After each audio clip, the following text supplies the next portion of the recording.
오늘 함께 읽으신 본문의 말씀을 중심으로 예수님의 가상 칠언, 가상 십자가 위에서의 7가지 말씀, 그 첫 번째 말씀으로 아버지 저들을 사하여 주옵소서, 자기들이 하는 것을 알지 못함이니이다 라고 하는 말씀입니다.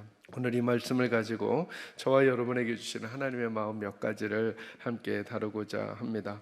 맞아요. 이 말씀은 예수님을 십자가에 못 박는 로마 군인들을 위해서 하신 말씀일 수 있어요. 그들은 지금 무슨 일을 하는지 모르고 예수님의 손과 발에 못을 박은 거죠. 어찌 보면 이 말씀은 예수님을 3번씩이나 배반한, 부인한 베드로를 위한 말씀일 수도 있겠어요. 스데반을 돌로 쳐 죽인 사울과 그 당시의 사람들을 위한 예수님의 말씀일 수도 있겠어요. 주님을 무시하고 거역한 불순종한 저와 여러분을 위한 예수님의 첫 번째 말씀이기도 한 거죠. 이런 마음을 품고 오늘 말씀을 3가지로 여러분에게 좀 정돈해 드리려고 합니다. 우리 다시 한번 34절 말씀 같이 한번 읽어볼까요? 읽습니다. 시작. 이에 예수께서 이르시되 아버지 저들을 사하여 주옵소서, 자기들이 하는 것을 알지 못함이니이다. 아멘. 거기까지요.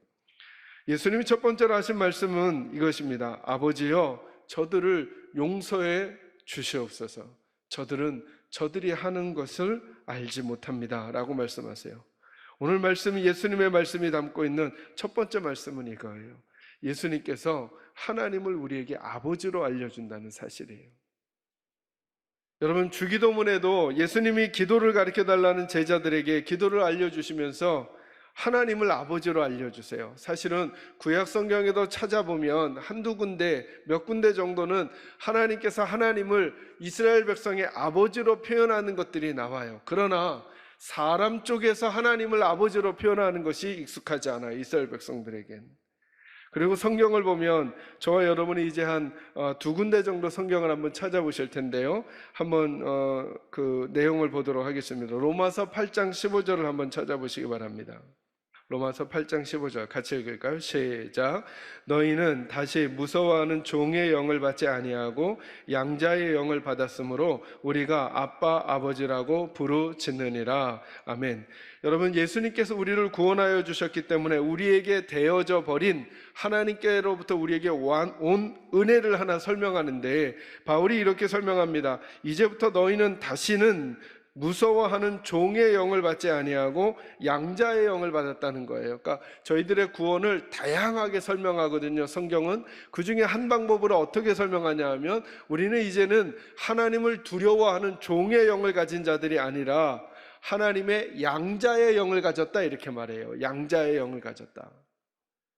그러니까 예수님 믿기 전에는, 예수님이 이 땅에 오셔서 십자가를 지시기 전에는 사람들이 하나님을 볼 때 마땅히 가져야 될 태도가 뭐였냐면 무서워하는 거였어요. 무서워하는 거. 무서워하는 걸 좋게 표현하면 두려워하는 것이죠. 여러분, 사랑하는 것과 무서워하는 것이 같이 갈 수 있나요? 아무리 좋게 설명하려고 해도 사랑하는 것과 무서워하는 것은 같이 가기가 어려워요. 예수님께서 우리로 하여금 하나님을 아빠 아버지라고 부르게 하는 것을 다양하게 설명하려는 시도들이 있어요. 근데 저는 우리 식구들과 뭘 나누려고 하느냐 하면, 만약에 그 아빠 아버지가 그냥 여전히 하나님을 두려워하면서도 하나님을 사랑하는 것을 설명하는 거라면, 구약시대에도 그렇게 했거든요. 구약시대에도 예수님 오기 전에도, 하나님을 아버지라고 부르기 전에도 하나님을 사랑하면서 하나님을 두려워하는 개념이 똑같이 있었거든요. 근데 예수님의 사역과 연결해서 성경은 뭘 자꾸 설명하느냐 하면, 예수님 때문에 하나님과 우리와의 관계가 달라졌다고 말씀하고 있는 거예요, 자꾸. 그러면서 오늘 본문에서 뭐라고 말하냐 하면, 다시는 무서워하는 종의 영을 받지 아니하고 양자의 영을 받았다, 이렇게 말하는 거예요. 양자의 영을. 이제 우리는 진짜 하나님의 자녀라는 거예요. 하나님의 자녀라는 거예요. 그걸 누가 허락해 주셨냐면 십자가에 달리신 예수님이 우리에게 허락해 주셨다는 거예요. 그래서 여러분, 예수 믿는다는 건 꼭 이 십자가를 통과해야만 하는 거예요. 이 십자가를 통과해야만 하는 거예요.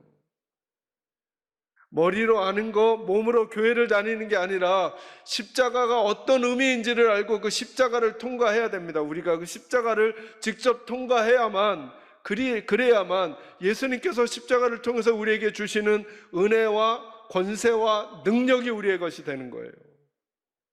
저는 우리 사랑하는 계산제일교 식구들에게 하나님이 하나님이시면서 여러분에게 아버지가 되시기를 주의 이름으로 축원합니다. 그러면서 우리에게 아빠, 아버지라고 부르게 해주셨대요. 이 아빠가 어린아이가 아버지를 아빠라고 부르는 것이든 그렇지 않은 것이든 상관없이 오늘 개념에서 보면 이 개념이 있는 거예요. 더 이상 하나님은 너희에게 두려움과 무서움의 존재가 아니시라. 하나님은 너희를 사랑하시고 책임지시고 인도하시는 분이야 라는 사실을 설명해 주려고 하는 복음의 내용이 담겨져 있다는 거죠. 한 구절 더 볼까요? 뒤로 조금만 더 가시면 갈라디아서 4장 6절입니다. 신약성경 306쪽 그어간이죠. 여기도 밑줄 쳐놓으시면 좋으실 듯 싶습니다. 같이 읽습니다. 시작. 너희가 아들이므로 하나님이 그 아들의 영을 우리 마음 가운데 보내사 아빠, 아버지라 부르게 하셨느니라. 아멘. 여기도 이렇게 설명하죠. 구원을 설명하는 또 다른 방식이에요. 너희가 아들이므로, 여기 아들은 그러면 딸은 아니냐? 아니요. 같은 개념이에요. 너희가 자녀이므로 하나님이 그 아들 예수님의 영을 우리 마음 가운데 보내셨다는 거예요. 이게 구원이라는 거예요. 그래서 예수 믿는 사람에겐 하나님의 영이 계셔야 돼요. 만약에 내게 성령이 없다 그러면 구원받은 사람이 아닌 거예요. 아, 나 예수 믿는다. 똑같은 단어가 뭐냐면 나 예수 믿는다, 나 예수 믿는다 그러면 거기엔 예수님의 영, 성령이 들어와 계시는 걸 똑같이 말하는 거예요. 그러니까 여러분 안에 성령이 계셔요, 안 계셔요? 느껴지셔요? 느껴지거나 안 느껴지거나 상관없어요. 예수를 믿는다는 사실은 예수의 영이 우리 안에 있다는 것과 동일한 말이니까. 그러니까 여러분 성령 하나님을 간구할 때 자꾸 바깥에서 구하지 말고 성령님과 여러분의 마음 안에서 자꾸 대화하셔야 돼요. 그 훈련을 하시는 거예요. 성령님은 이미 우리 안에 계셔요.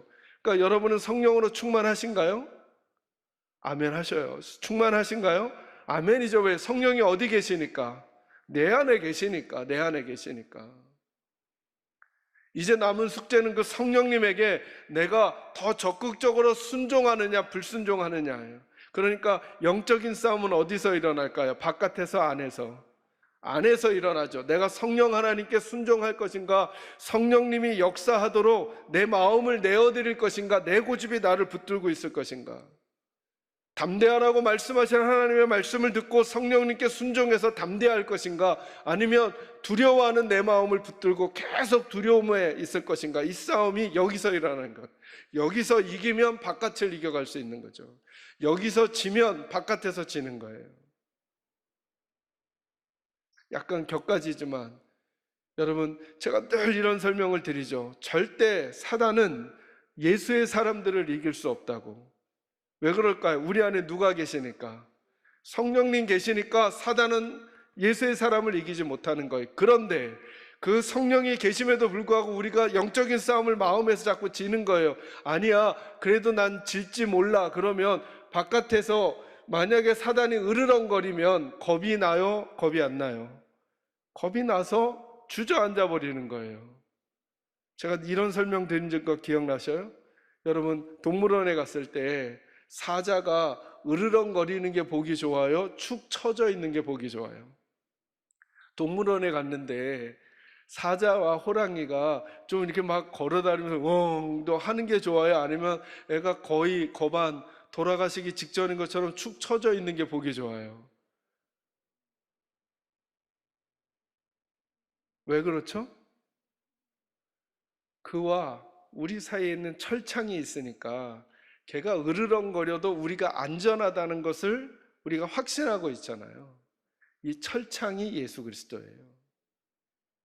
그가 아무리 으르렁거려도 우리를 해할 수가 없다는 거예요. 이게 성경의 이야기예요. 그런데 우리는 자꾸 그 철창을 잊어버리는 거예요. 예수를 잊어버리고 우리가 상대하려고 하다 보니까 으르렁거리고 달려들 것 같으면 주저앉아서 울고 통곡하고 이제 인생이 끝인 것처럼 함부로 말하는 거죠. 그래서 믿음은 얼마나 마귀를 대적할 힘이 있는가의 문제가 아니라 믿음은 얼마나 우리들의 철창이 되어 주시는 강력한 쇠가 견고한 진이 되어 주시는 예수를 확실하게 붙드냐에 달려 있는 거예요. 그 예수님 강하게 붙들면 저와 여러분이 승리하게 될 줄로 믿습니다. 그 예수님께서 우리에게 주신 십자가에서 복이 뭐냐면, 십자가를 통해서 주신 복이 뭐냐면 이렇게 말씀하잖아요. 너희가 아들임으로 하나님이 그 아들의 영을 우리 마음 가운데 보내사 아빠, 아버지라 부르게 하셨다는 거예요. 그 전에는 이렇게 부를 수 없었다는 거예요. 이게 누구 때문에 주어진 은혜예요? 예수님 때문에.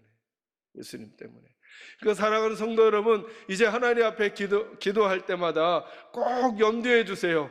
여러분을 가장 사랑하는 분에게 저와 여러분이 기도하는 거예요. 우리를 가장 사랑하는 분에게, 정말 나를 너무너무 사랑하는 분에게, 그분에게 내 한계와 내 문제와 내 염려들을 토해놓고 기도하는 거예요. 그래야 진짜 대화가 되고, 그래야 진짜 기도가 되고 진짜 통곡이 나오는 거죠.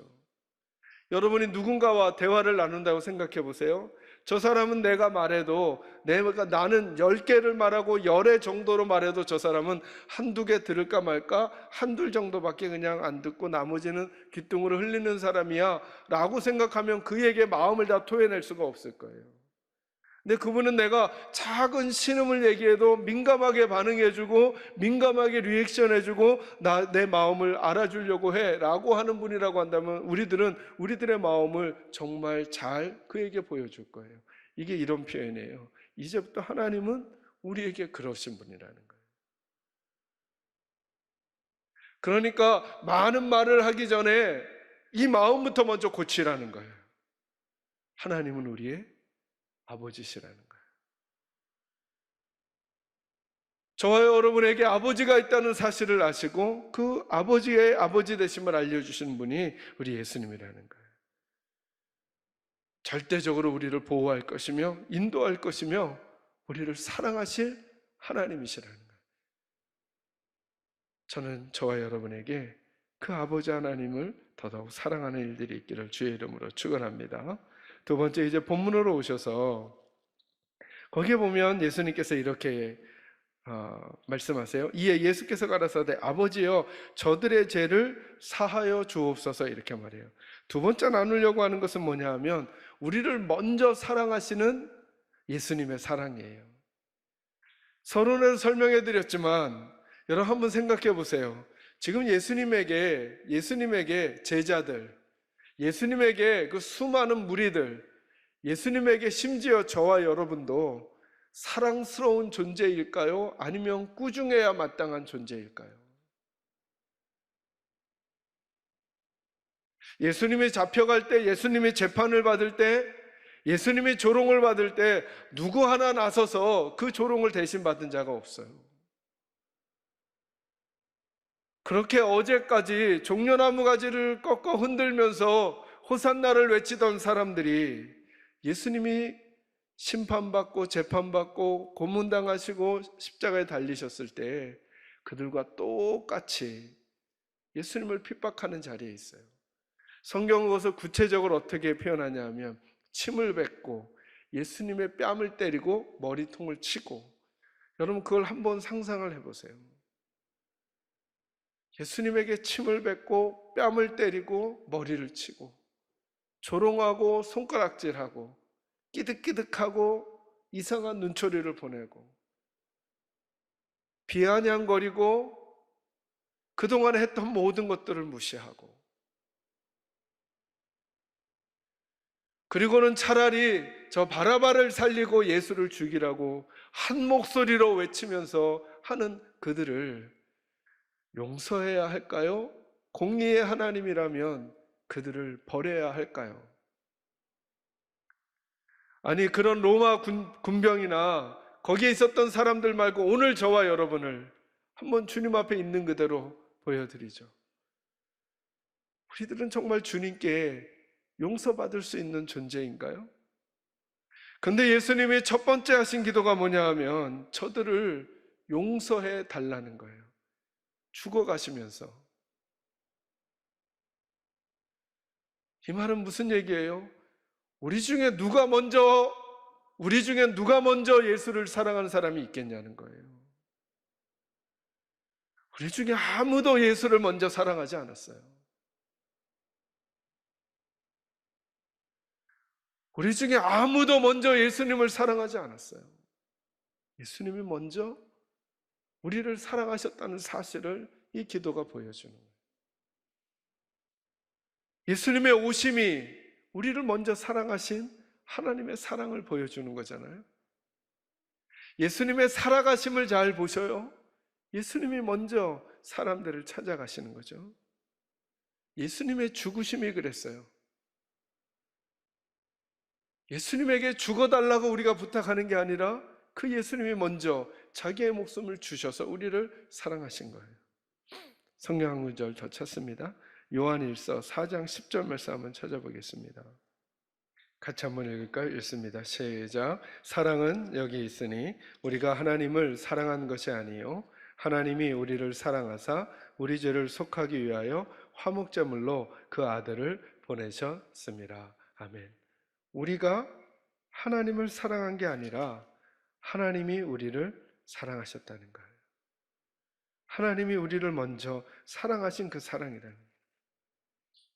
저와 여러분이 지금도 존재하는 그 이유는 이거예요. 죽음을 앞두시고도 우리 주님은 우리들을 용서해 달라고 기도하셨어요.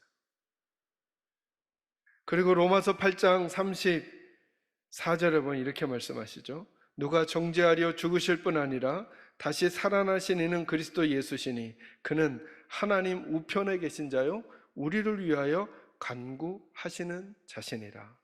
지금도 하나님 보좌 우편에서 기도하고 계신대요. 저와 여러분을 용서해 달라고. 저와 여러분을 조금 기다려 달라고. 저와 여러분을 좀 도와주시라고 우리 예수님께서 하나님께 지금도 기도하고 계신다는 거예요. 그 어찌 보면 저와 여러분이 지금까지도 이렇게 살아가는 거, 이 상황 가운데서도 이렇게 존재하는 거, 그리고 앞으로도 살아갈 수 있는 그 근거와 이유를 찾을 수 있는 것은 우리를 중보하시고 용서하시고 먼저 사랑하신 주님의 사랑이 지속되고 있기 때문인 것이죠. 우리들의 헌신이나 결단 때문이 아니라 우리들의 성실함이나 우리들의 끈기 때문이 아니라 잠깐 멈추어 우리들의 시간을 돌이켜 볼까요? 우리들은 얼마나 3cm 간격으로 마음이 변하고 3cm 간격으로 낙심하고 3cm 간격으로 곁길로 가고 3cm 간격으로 삐뚤어지고 날카로워지고 얼마나 주님의 백성답지 않은 모습으로 우리들의 모습들이 울퉁불퉁했었는지, 그럼에도 불구하고 여전히 우리 주님의 사랑은 먼저 시작하신 그 사랑은, 그 용서는 지금도 계속되고 있다는 거예요. 예수님 옆에서 말씀을 듣다가 늘 흥분을 잘하는 베드로가 한 번은 예수님께 그렇게 말씀하셨잖아요. 예수님, 제가 제 형제를 7번 용서하면 되겠습니까? 이렇게 말하잖아요. 그죠? 그때 예수님은 몇 번 용서해 주라 그래요? 7번씩 70번이라도, 70번씩 7번이라도. 그냥 횟수로 따지면 490번이에요. 그죠? 여러분, 7번 용서해 주는 것도 베드로는 마음이 굉장히 고양되어서 그 얘기를 한 거예요. 제가 이 정도까지 하겠습니다. 사실은 현실에서는 거의 불가능해요. 7번도. 근데 베드로는 그렇게 하겠다는 거예요. 그런데 예수님은 뭐라 그러냐면, 아니, 그 정도 가지고는 안 돼. 70번씩 7번이라도 해야 된다는 거예요. 이 말씀을 듣는 우리들은 모두 다 그게 거의 불가능하죠. 거의 불가능하죠. 제가 깨달은 건 거꾸로예요. 그러니까 예수님은 우리를 몇 번까지는 용서해 주시겠어요? 70번씩 7번 하시겠다는 예수님의 마음이 거기 있는 거예요. 너희는 너희들의 결단으로, 너희들의 너희들의 행함으로 평화와 용서를 만들어갈 수 있을 것 같지만 그것 가지고는 안 된다는 거예요.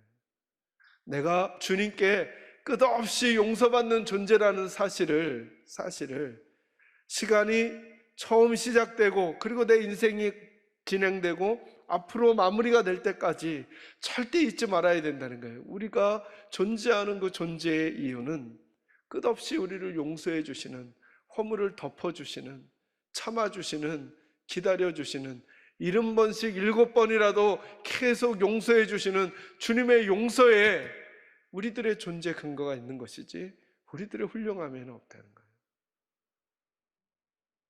그리고 다시 우리가 그 주님의 용서를 받기 시작해야만 우리도 용서할 수 있는 존재가 되는 거예요. 저는 고난주간을 보내면서 우리 식구들이 주님이 지금도 끝없이 여러분을 사랑하고 저와 여러분을 용서하고 기다려주시고 인내해주시고 참아주신다는 사실을, 그리고 절대로 우리를 향하신 주님의 사랑은 변하지 않는다는 사실을 꼭 깨닫게 되시기를 간절히 소망합니다. 맞아요. 우리는 다른 사람과의 관계에서 혹은 내 삶을 내가 바라보면서 때로 지치기도 하고 포기하고 싶기도 하고 주저앉고 싶기도 할지도 모르겠어요. 그러나 우리를 사랑하시기 시작한 하나님의 사랑은 절대 포기되지 않는 거예요. 그걸 예수님이 첫 번째 말씀에서 해주시는 거죠. 마지막 세 번째는 이 이야기예요. 오늘 말씀에서 뭐라고 말씀하시느냐 하면 아버지여 저들을 사하여 주시옵소서 기도하신 다음에 저들은 자기들이 하는 것을 알지 못한다는 거예요. 제게는 이렇게 들려요. 세 번째로 저와 여러분 좀 생각할 게 뭐냐면 우리 스스로에게는 소망이 없다는 거예요. 예수님 주변에 있었던 사람들이 누구예요? 예수와 함께 죽으러 가자. 안 됩니다. 예수님, 우리가 칼을 들고 싸울지언정 예수님을 붙잡히게 안 하겠습니다. 했던, 그렇게 아주 뜨겁게 가슴으로 헌신했던 제자들. 예수님 앞에서 생명을 던져 예수님을 사랑한다고 고백했던 수많은 무리들. 그들이 위기의 순간에 딱 봉착하니까 예수님에게 등을 돌려요.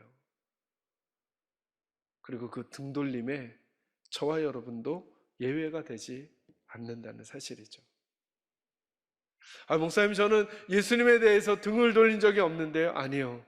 아까도 언급했듯이 저와 여러분이 만나는 작은 일상들 속에서, 저와 여러분이 만나는 위기들 속에서 우리들은 예수 없이 생각하고 예수 없이 판단하고 예수 없이 결정해 가면서 예수님이 내 인생에 없는 것처럼, 마치 예수님의 말씀은 내게 아무 영향을 미치지 못하는 것처럼 행동한 우리들의 모습은 전혀 우리들에게 소망이 없는 예수님의 십자가 옆에 있었던 그 무리들과 다를 바가 없다는 거예요. 그래서 결국 또다시 예수님의 십자가는 우리에게 이 말씀을 하시는 것이죠. 우리가 새롭게 되려면 예수의 십자가를 놓치면 안 된다는 거예요. 그 예수의 십자가만이 우리들의 능력이 되고, 예수의 십자가만이 우리들의 정체성이 되고, 예수의 십자가만이 내가 어찌 살아가야 하는 방향이 될 수 있다는 거예요. 고난주간을 보내면서 저와 여러분이 주님 앞에 다시 낮아지기를 바라고, 우리 입술의 고백 가운데, 마음의 고백 가운데, 맞아요 주님, 저희는 저희대로 안 돼요. 저에게는 주님이 필요해요. 맞아요 주님, 저희 자녀들은 저희 자녀들만 가지고는 안 돼요. 우리 주님이 필요해요. 맞아요 주님, 우리 가정은 주님이 필요해요. 우리 가정의 힘만으로는 안 돼요. 이 고백이 다시 우리들의 영혼의 고백이 되어 십자가에 달리신 그 주님이 다시 우리 마음속에 주인으로 자리 잡고, 그리고 우리는 그 주님과 함께 다시 우리들의 인생을 살아나가는 새로운 결단의 기회가 이 시간들이 되시기를 주님의 이름으로 축원합니다.